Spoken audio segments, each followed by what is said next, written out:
Chers téléspectateurs du micro du Pasteur Bobo, partout où vous êtes à travers le monde, bonjour ou bonsoir, ça dépend de l'heure à laquelle vous nous regardez. Nous sommes encore avec M. Dieudonné Bovessé, vice-président du parti unique. Il n'était pas à Genval, il est parmi les gens qui ont vraiment critiqué Genval. Il était farouchement opposé à Genval. Nous sommes avec lui. Vu l'actualité, vu tout ce qui se passe, nous sommes avec lui. On va essayer de développer, parler politique avec lui. Bonjour ou bonsoir, M. Dieudonné Bovessé. Bonjour, Pasteur Bobo. Bonjour à tous les téléspectateurs. Voilà, donc la situation est très très critique au pays. Donc nous allons essayer d'en parler. Vous étiez farouchement opposé, comme je vous ai présenté à Genval aujourd'hui. Tout ce qui se passe au pays, le rassemblement divisé en 3 morceaux. Peut-être ça serait 4, 5, vu l'évolution de la sociopolitique au pays. Comment réagissez-vous? Je vous remercie pour la question. Ce qu'il faudra d'abord savoir, c'est que cette situation que nous vivons aujourd'hui était prévisible. C'était prévisible parce que le conclave des Genval avait regroupé des gens en provenance de toutes parts, de tous côtés, des gens qui avaient travaillé avec Kabila et d'autres qui s'étaient transformés en opposants tout en étant en relation directe avec les régimes en place. Et tout cela, ça devait arriver. Ce que nous vivons aujourd'hui, cet émiettement du rassemblement est la conséquence de l'absence de la classe politique dans notre pays. Donc il faut voir les choses dans cette optique-là. Donc le Congo souffre énormément de l'absence de leaders politiques, de gens voués intégralement et totalement pour défendre l'intérêt de la collectivité. Donc ce qui se passe maintenant, ce n'est qu'un épisode parmi tant d'autres, et ce n'est pas fini, ce n'est pas fini, parce que la situation s'aggrave au jour le jour. Il y avait d'abord les rassemblements El Limité, et puis des rassemblements El Kasavubu, et maintenant il y a encore un autre rassemblement qui vient de naître, donc les rassemblements El Primature. Donc tous se réclament de Genval. Donc c'est, ils étaient tous à Genval. Ils étaient tous à Genval. Ils ont paraphé l'accord. Et voilà. Donc, il y a 8 mois, vous m'avez interviewé sur la question et je vous avais dit clairement, j'avais éclairé la lanterne du peuple congolais pour dire que dans ce conclave des Genval, la prépondérance psychologique et la prépondérance en nombre, c'était le G7. C'est le G7 qui commandait cette histoire-là de Genval. Et maintenant, les gens se posent des questions de savoir pourquoi il y a tel, pourquoi pas tel. Mais cette question devait être posée au départ. Donc, il fallait se poser la question de savoir qui avait financé les conclaves de Genval. C'est ça la question principale. Ce qui est aujourd'hui, tout cet imbroglio qui s'est créé aujourd'hui, c'est le fait que celui qui avait payé, financé le conclave de Genval, il veut de retour. De retour, c'est-à-dire avoir sa place dans ces rassemblements. C'est ce qui fait qu'aujourd'hui, Pierre Lumbi, si je peux citer son nom, je n'ai pas l'habitude de citer les noms des gens, mais Pierre Lumbi qui était avec le pouvoir il y a moins d'une année, aujourd'hui se retrouve chef de file de l'opposition. Et Pierre Loum fait partie du G7. Et voilà, donc il faut maintenant le retour. Hein? Le retour, c'est ça, c'est ce que le G7 vient de récolter. Entre-temps, les mécontents de cette situation, je ne connais pas le fonctionnement quant à, comment dirais-je, comment il faut opérer des changements au sein du rassemblement, mais je constate tout simplement, d'après ce que j'ai entendu, c'est que tout devait se passer par le conseil de sages. Et il semblerait que le conseil des sages n'a pas statué sur la personne qui devait devenir remplacer le patriarche qui est décédé il y a un mois. Voilà, donc c'est de là où provient le problème. Mais il faut savoir une chose. Nous, et je l'avais dit, on était contre Genval tout simplement parce que on connaissait l'esprit de l'accord de Genval. C'était d'accompagner, de faire un glissement en douceur du régime en place. Ça, on le savait. Et cela s'est avéré vrai, véridique. Le 19 décembre et le 20 décembre, nous avons vu que Kabila s'est glissé avec une douceur insoupçonnée. Et voilà, on se retrouve dans cette situation et maintenant, le G7 prend le devant et ceux qui se sentent lésés par cette situation se retrouvent de l'autre côté et d'autres encore, parce qu'il y a maintenant rassemblement 1, rassemblement bis et rassemblement terre qui vient de se créer. Donc, c'est dans cette situation, cet imbroglio, que le peuple ne s'y retrouve pas.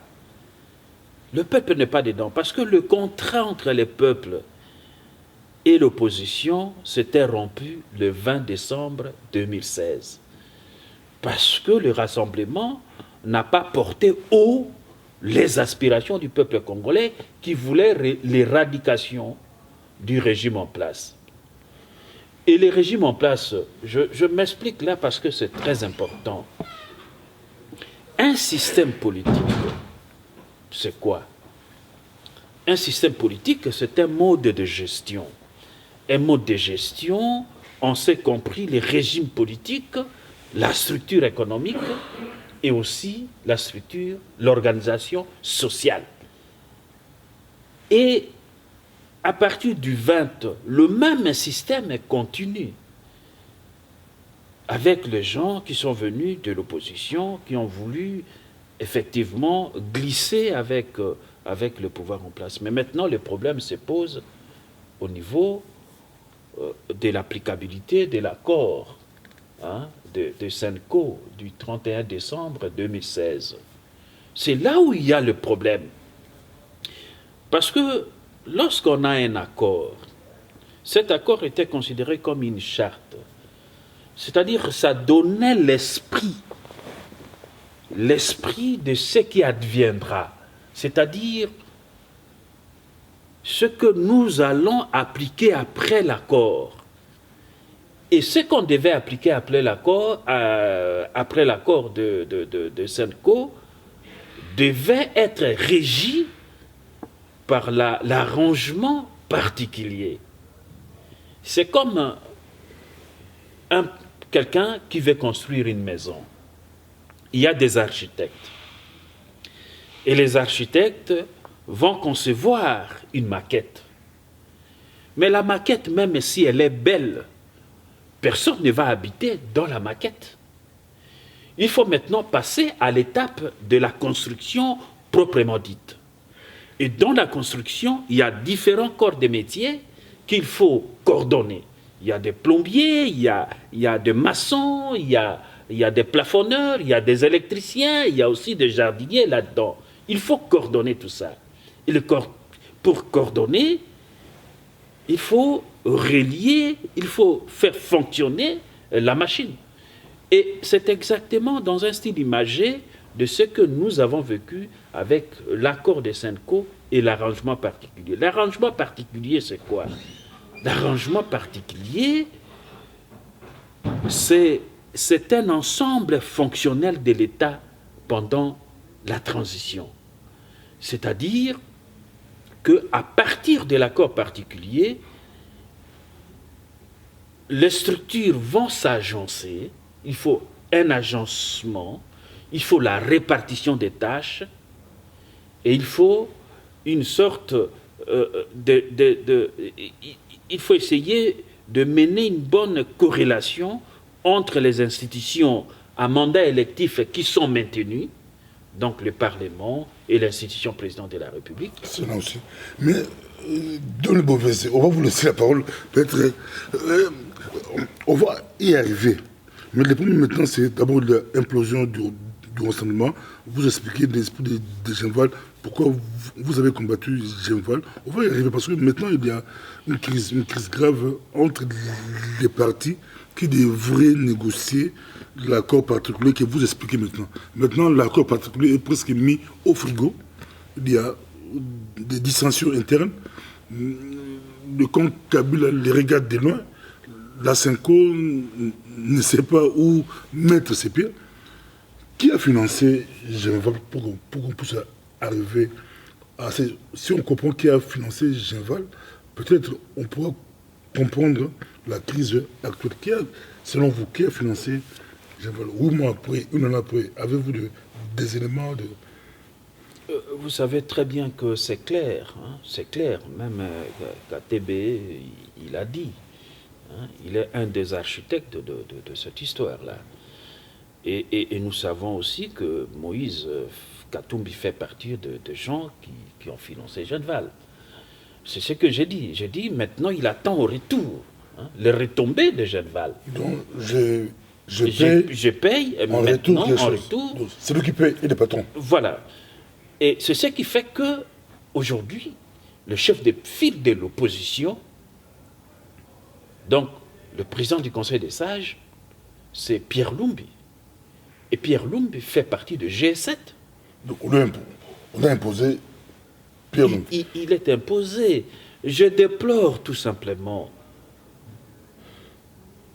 que l'erreur politique la plus grave vient toujours de la précipitation.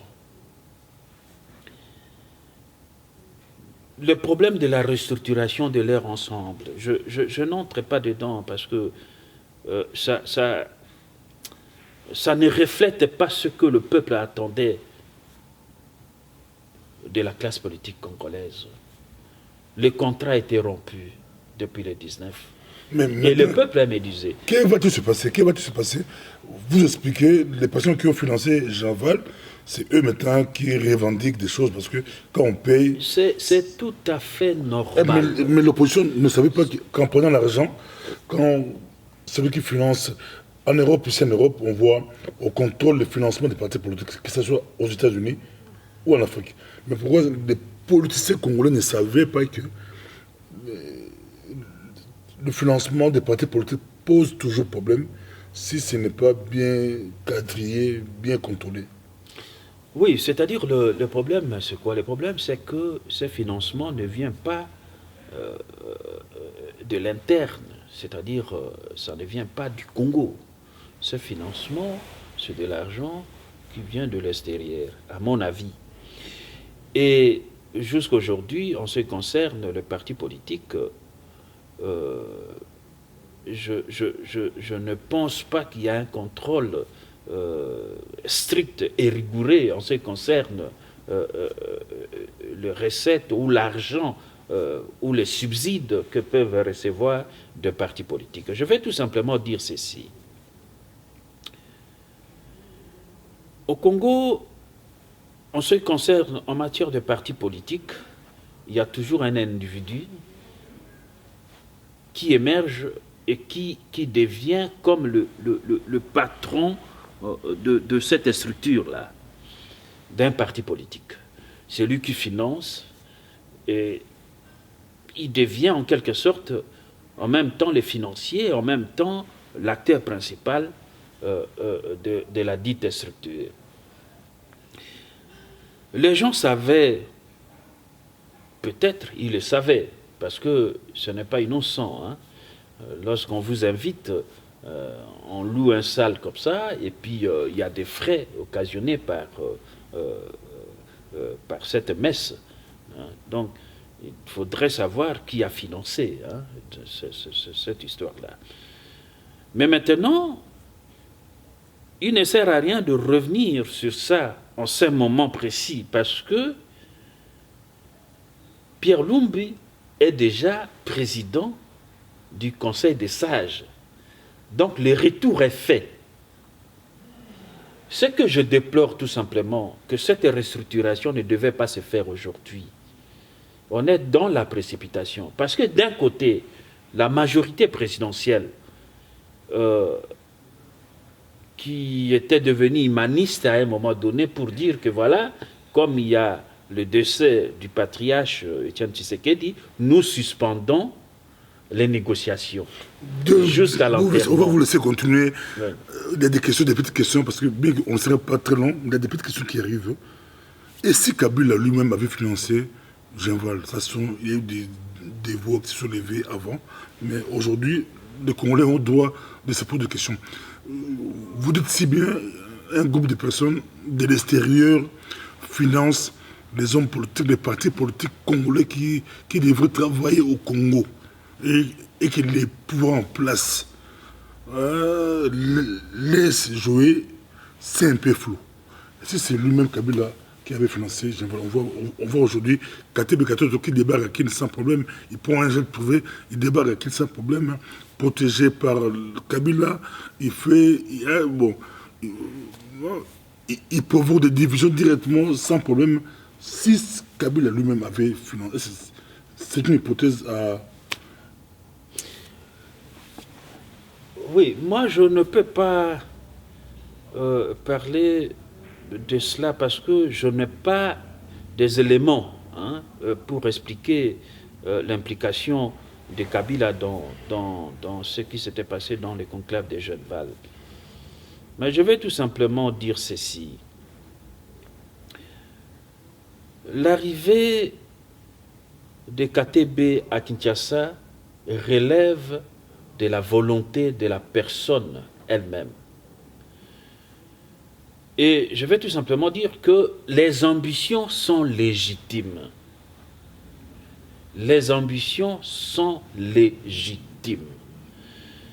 Et je pense que quiconque qui se trouverait dans cette situation après avoir opéré les glissements en douceur du régime en place, solliciterait de collaborer avec Kabila.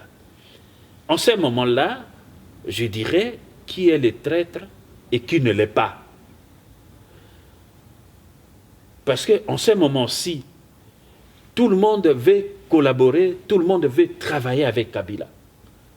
Ce n'est pas ceux qui quittent les rassemblements qui deviennent des traîtres, mais je pense que dans sa globalité, dans son intégralité, la classe politique est fautive dans cette situation parce qu'elle a accepté le glissement. Et le problème aujourd'hui, c'est quoi? Le problème, c'est que d'un côté, il y a la majorité présidentielle qui a dit il ne faut pas, il faut suspendre les négociations parce qu'on a un décès d'un homme important. Donc, les négociations qui portaient effectivement sur l'arrangement particulier. Et de l'autre côté, il y a Kabila qui demande au rassemblement de lui trouver un interlocuteur, c'est-à-dire celui qui deviendra le chef des fils de l'opposition pour qu'il puisse parler avec lui, discuter des modalités de la nomination d'un Premier ministre. C'est là où il y a eu la précipitation. On devait d'abord attendre pour que les choses puissent se faire d'une manière sereine, c'est-à-dire enterrer le patriarche et les rassemblements, comme Kabila n'est pas pressé, il n'est pas du tout pressé. Attendre que le patriarche soit enterré, à partir de ce moment-là, discuter dans la plateforme, dans leur mouvement, pour trouver un successeur, hein, pour succéder au patriarche et discuter de ces problèmes de la nomination du Premier ministre. Donc, c'est la précipitation qui a créé la situation d'aujourd'hui. Cela étant, est-ce qu'il faut rester dans cette situation-là? Ça, c'est la question qu'il faudrait se poser. Que faire, M. Dylan Bovis? Quelles sont les pistes de solutions pour changer d'étape? Quelles sont les pistes de solutions aujourd'hui? Il y a implosion, il y a crise, la crise est grave. Vous qui prenez des soulèvements populaires, vous regardez de loin. Maintenant, quelles sont les pistes de solutions pour sortir notre pays, la République démocratique du Congo, dans les gouffres où il se trouve aujourd'hui? La solution est simple. Je dirais plutôt pas pour sortir le Congo de ce gouffre, mais c'est pour que nous tous, nous Congolais, nous puissions sortir de cette honte qui nous habite depuis un certain temps. Et la meilleure façon, à l'heure actuelle, c'est d'arrêter avec cet accord de Senko. Il faudrait que les évêques puissent mettre fin à cette médiation. Que nous puissions revenir vers le peuple congolais. Parce que parmi tous ces gens-là qui se bousculent aujourd'hui au portillon pour devenir Premier ministre, aucun n'a même une cartouche face à la puissance de feu de Kabila. Ils les voient comme des petits-enfants.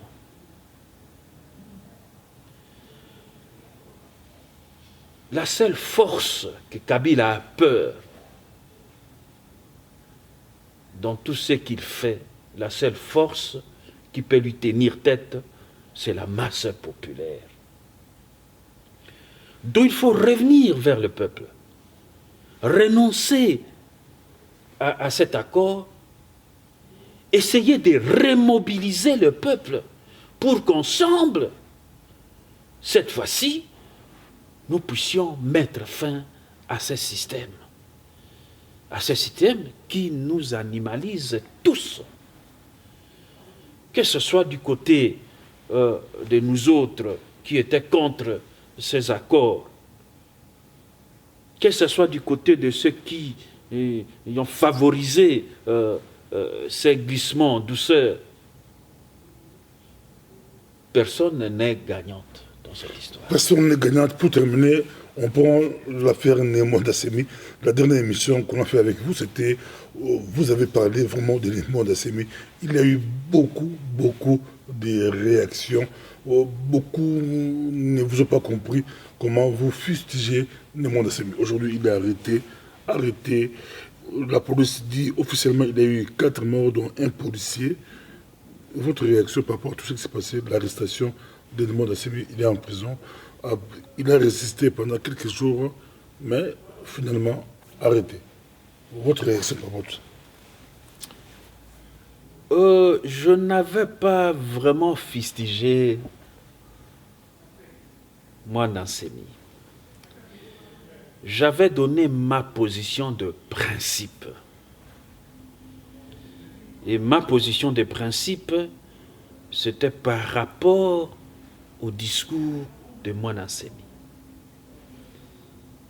Parce qu'il demandait l'indépendance du Bas-Congo. C'est par rapport à ça.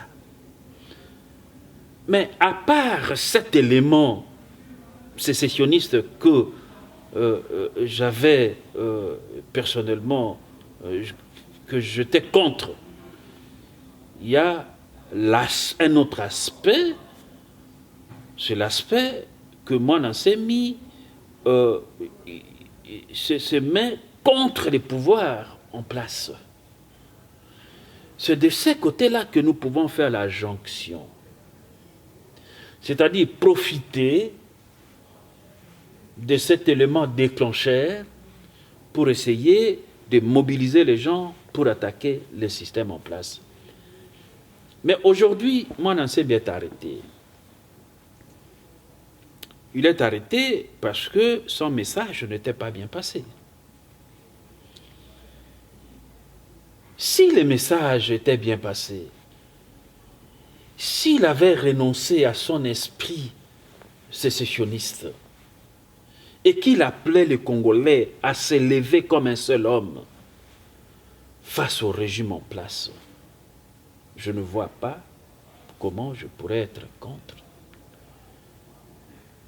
J'ai été contre le principe sécessionniste, mais j'étais pour que tout le monde puisse profiter de cet élan pour que nous puissions mettre de côté ces régimes de prédation. C'est ce qui s'est passé aujourd'hui. Aujourd'hui, Moana Nsemi se retrouve à Makala. On parle de la flagrance délit. Ce n'est pas ça le problème. Ce n'est pas ça le problème. Le problème, c'est le fait qu'il a osé dire ce que les autres disent en coulisses. C'est de dire que celui-là, c'est un étranger qui nous gère par défi. C'est ça ce qui a amené Moana Nsemi en prison. Et aujourd'hui, il faut tirer des leçons de cela. C'est la même chose quand je parle de gens qui ont permis ces glissements du système kabyliste prédateur. C'est de faire amende honorable. De dire aujourd'hui au peuple congolais que nous nous sommes trompés. Nous avons renoncé à notre contrat habituel, original, qui était celui de mettre fin à ce système. Mais maintenant, nous nous rendons compte que ce que vous aviez dit, vous le peuple congolais, que cet homme, c'est l'incarnation de la mauvaise foi par excellence, il nous a trompés. Nous revenons vers vous pour que nous puissions ensemble maintenant l'extraire de notre environnement afin que nous puissions mettre une démocratie en marche dans notre pays. Ce qui se passe maintenant, c'est comme si les gens mettaient dans leur subconscient, comme si s'étalait dans leur subconscient qu'il y a une démocratie dans notre pays. Et il faut passer par des moyens pacifiques. C'est comme Kabila, c'est un régime qui est fort maintenant. Un régime fort. Fort, régime Kabila très très fort, vous le dites. On va vous laisser clôturer la vidéo. Kabila très très fort, depuis quand? Fort par le pays voisin, fort par qui? Son armée, il est quand même, bien qu'on dit qu'il n'a pas étudié, il n'a rien, mais il est quand même organisé jusqu'à être fort à neutraliser l'opposition. On termine par ici. Kabila très fort. Oui. Ça peut choquer quand même. Ça peut choquer. Hein? Ça peut choquer pour ceux qui ne veulent pas comprendre. Parce que nous autres, nous avions dit dès le départ qu'il ne faut pas permettre les glissements de Kabila. Et les autres n'ont pas compris. que c'était pour le salut du peuple congolais. Ils ont permis le glissement en douceur, et aujourd'hui on se retrouve dans un marigot, dans cette situation qui commence à énerver les gens. Comment voulez-vous... 2 minutes pour clôturer, on vous suit, vous avez la parole. Et Kabila le sait très bien. Il sait que la seule puissance qui peut le mettre hors d'état de nuire, c'est la masse populaire. Il sait se faire petit quand il le faut. Hein. Il s'est fait petit pour avoir ses glissements. Maintenant, il a les glissements et ils s'en foutent. Parce que, vous savez, ce qui fait la force de Kabila, c'est le fait qu'il a avalé toute la classe politique congolaise.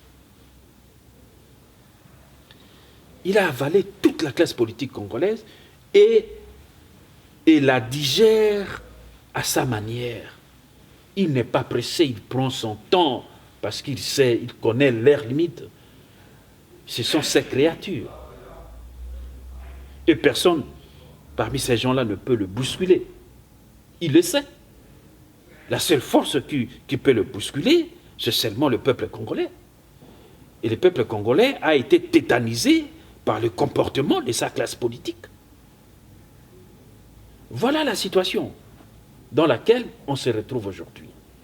Et ce qu'il faut faire aujourd'hui, c'est de revenir vers le peuple congolais et de lui dire que maintenant, il est temps que nous puissions ensemble, en se faisant petits aussi vis-à-vis de ce peuple, parce qu'on l'a trompé. Il faut se faire petit. Et voilà, à partir de là, nous pouvons dire que voilà, la population, en se remariant, parce qu'il s'agit de remariage avec le peuple congolais, à partir de ce moment-là, nous pouvons dire que voilà, le moment est arrivé pour mettre Kabila hors d'état de nuire. C'est ça. Merci beaucoup. C'était votre mot de la fin. Vous avez suivi, c'était chaud. L'actualité oblige. On a suivi le vice-président du parti unique, M. Dieudonné Bovissé, en direct de Bruxelles, capitale de la diaspora congolaise, dans notre studio MPB TV. À la prochaine. Merci.